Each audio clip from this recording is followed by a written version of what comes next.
Jejak kamera di kota raksasa. Matahari Jakarta adalah hakim yang tak pernah memaafkan. Di jam 3 pagi, di depan layar laptop yang menerangi wajahnya, Saka merasa dirinya adalah seorang gladiator yang dipaksa bertarung di dua arena yang sama-sama mematikan. Di kontrakan 2x3 meter, ia menukar tidurnya dengan ambisi. Di layar laptop, ada dua tuntutan mematikan, algoritma Pak Harto dan deadline editing video. Perhatikan complexity untuk instruction adalah O, log N. Suara Pak Harto terdengar tegas, memutus konsentrasi Saka seperti gunting. Saka mengangguk, namun otaknya bekerja ganda sambil mendengarkan penjelasan rumit tentang algoritma. Jari-jarinya menari di atas keyboard shortcut, melaraskan audio dengan visual video. Minggu ini ia tahu ia sudah melampaui batas kemampuannya. Demi proyek prewedding dengan honor tertinggi yang pernah ia terima, Rp1.500.000, ia begadang 4 malam berturut-turut, mengorbankan waktu belajarnya untuk mata kuliah analisis sistem. Saat timeline video sudah selesai dirender, sebuah pop-up email muncul. Subjek, nilai tugas AS101. Jantung Saka berdebar secepat satu speed kamera. Ia mengklik tautan itu dengan tangan sedikit gemetar. Nama mahasiswa Saka Tama Pradipta, nilai tugas 1 C-. Nilai C- dan kabar dari ibunya bahwa ayahnya sakit membuat Saka frustasi. Ia mengusap wajahnya yang kusam. Beban itu kini menggantung di lehernya seperti kalung batu berat. Di titik terendah itu datanglah malaikat penyelamat sekaligus kutukan. Tawaran proyek gila datang dari Mas Satya. Honor Rp7.500.000 tunai. Kamu harus standby dari Sabtu pagi sampai Minggu malam. Tidak boleh ada izin keluar sama sekali. Rasa euforia Saka seketika dingin membeku, digantikan oleh asam lambung yang mendadak naik. Ia membuka kalender akademiknya di laptop yang menyala. Di hari Sabtu itu, sebuah catatan penting terpampang besar dan merah. Sabtu 13.00 WIB, ujian tengah semester UTS analisis sistem. Wajib hadir Pak Harto. Ini gila, benar-benar gila. Rp7.500.000 di satu genggaman, dan masa depanku di genggaman yang lain. Mereka berdua datang di hari yang sama, seperti hadiah dan kutukan yang datang berpasang. Bernegosiasi, bisik Saka pada dirinya sendiri. Aku harus bernegosiasi. Aku tidak bisa melepaskan Rp7.500.000 ini. Ini adalah tiketku untuk fokus belajar di semester depan. Tapi aku juga tidak bisa mengorbankan UTS. Saka mendatangi Pak Harto. Mengenai UTS analisis sistem, Pak, saya ingin tahu apakah ada kemungkinan bagi saya untuk mengikuti ujian susulan. Saka menyodorkan surat permohonannya. Ini surat permohonan saya, Pak. Proyek ini adalah kunci kelangsungan studi saya. Honornya bisa menjamin biaya hidup saya selama 1 semester penuh. Pak Harto menunjuk surat permohonan Saka tergeletak di meja. Saya tidak memberikan ujian susulan, Saka. Pilihlah. Itu adalah pelajaran pertama dari kehidupan nyata. Kamu tidak bisa memiliki semuanya. Aku harus memilih UTS berarti aku kehilangan Rp7.500.000 dan mungkin harus meminta uang ayah. Memilih proyek berarti aku harus mengulang mata kuliah tahun depan. Konflik ini harus segera diselesaikan. Sebelum ia memilih, telepon dari kampung berdering. Mas Saka, ayah sekarang di puskesmas. Kita tidak punya biaya untuk rumah sakit besar itu, ucap Bella. Serta merta, semua perhitungan logis analisis sistem hilang. Rp7.500.000 itu bukan lagi untuk gelar, itu adalah tiket ayahnya untuk bernapas. Saka tidak berjanji akan hadir, tetapi berjanji akan mengurus UTS-nya sendiri. Ini adalah bentuk kemandirian yang paling ekstrim, mengambil risiko akademis dan finansial terbesar demi tanggung jawab keluarga. Saka memilih proyek, ia memilih cinta, dan ia mengirim surat darurat palsu, permohonan ujian susulan, darurat kesehatan dan keluarga. Isi email, yang terhormat Bapak Harto. Saya mohon maaf sebesar-besarnya tidak dapat menghadiri UTS hari ini. Saya mengalami demam tinggi mendadak dan harus segera membawa ayah saya untuk rujukan ke rumah sakit di luar kota. Bersama ini saya lampirkan surat keterangan sakit dan kondisi darurat keluarga saya. Saya mohon kebijaksanaan Bapak untuk memberikan saya kesempatan ujian susulan. Hormat saya, Saka Tama Pradipta. Setelah menekan tombol kirim, Saka merasa tenggorokannya tercekat. Ini adalah kebohongan terbesarnya. Ia telah melanggar prinsip baja yang ia pegang selama ini. 7.500.000 rupiah itu terasa panas di tangannya, dibasahi keringat rasa bersalah.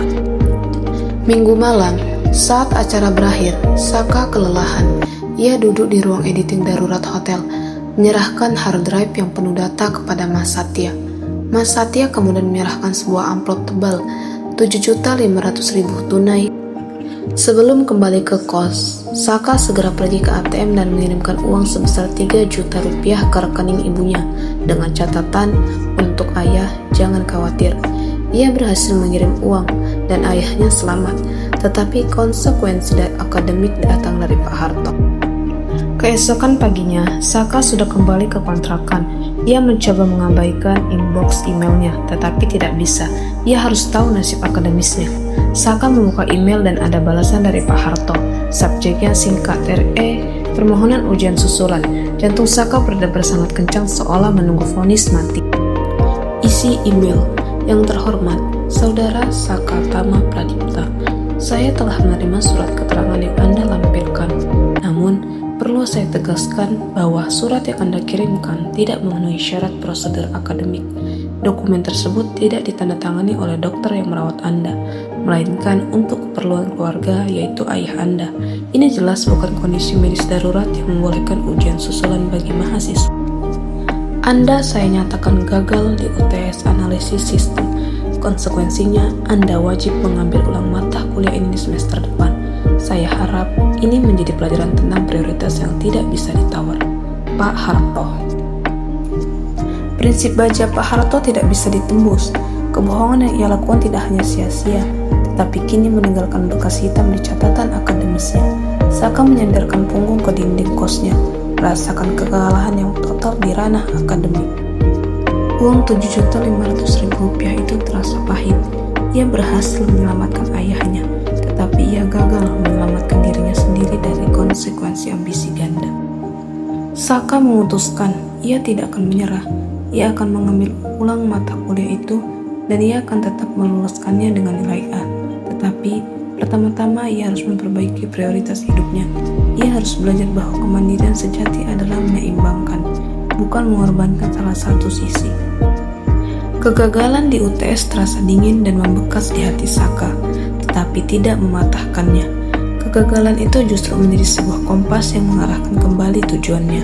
Saka sadar, kemandirian yang ia elu-elukan telah menjadi pedang bermata dua yang melukai dirinya sendiri. Ia menggunakan sisa uang proyek Mas Satya untuk daftar ulang mata kuliah analisis sistem di semester berikutnya, membayar cicilan kamera, dan menyisihkan dana darurat untuk keluarga. Ia memastikan ayahnya kini sudah bisa berobat dengan layak. Beberapa minggu kemudian, Saka melihat Pak Harto di kantin kampus. Ia memberanikan diri mendekat. Selamat siang Pak Harto, saya Saka Tama Pradipta. Saya sudah mendaftar ulang analisis sistem. Pak Harto menatap Saka, kali ini tanpa ketajaman yang menusuk. Saya tahu Saka, saya melihatnya. Saya juga tahu kamu memilih proyek itu untuk membantu ayahmu. Itu adalah tindakan terpuji sebagai anak, tetapi pelanggaran fatal sebagai mahasiswa. Pilihanmu bukan sepenuhnya salah, tetapi waktunya salah. Dengar baik-baik nak, saya tidak memberikan ujian susulan bukan karena saya kejam. Saya ingin kamu belajar. Kepintaran dan bakat hanya bernilai 50%. Sisanya adalah kedisiplinan dan manajemen diri. Kamu sudah berhasil mengatasi krisis finansial keluargamu. Sekarang, tugasmu adalah mengatasi krisis manajemen diri. Itu adalah ilmu terpenting yang tidak tertulis di transkrip. Pak Harto memberikan senyum yang kali ini hangat dan tulus. Kembali ke rumahmu nak. Urusan ayahmu lebih penting dari apapun.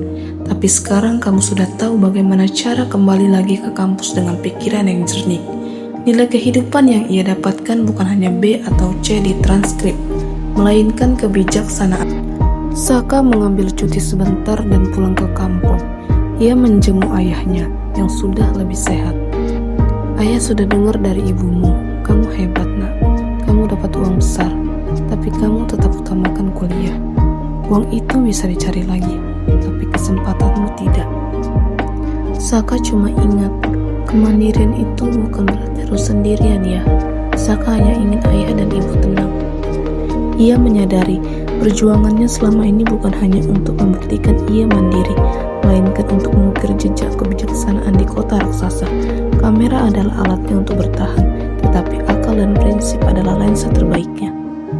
Saka kembali ke kota, kini dengan jadwal yang lebih teratur. Ia tidak lagi menolak kiriman dari ibu. Ia belajar menerima bahwa kemandirian yang matang adalah keseimbangan antara memberi dan menerima cinta. Ia bekerja di hari yang sudah ia tetapkan dan belajar di waktu yang ia dedikasikan. Di akhir semester, Saka berhasil mendapatkan nilai A di mata kuliah analisis sistem yang ia ulang. Ia membuktikan kepada dirinya sendiri, kepada Pak Harto, dan kepada keluarganya bahwa ia mampu. Saka Tama Pradipta, sang pemuda lensa dan logika, akhirnya menemukan harmoni yang sejati dalam hidupnya, antara ambisi di kota dan cinta yang tak pernah hilang dari kampung halamannya. Jejak yang ia ukir di kota itu bukan hanya hasil jepretan kameranya, tetapi juga jejak seorang anak muda yang berhasil menyeimbangkan mimpi, tanggung jawab, dan hati nurani. Sebuah kemenangan kecil, tetapi ia tahu kemenangan ini akan menjadi fondasi kokoh untuk masa depan yang ia bangun sendiri.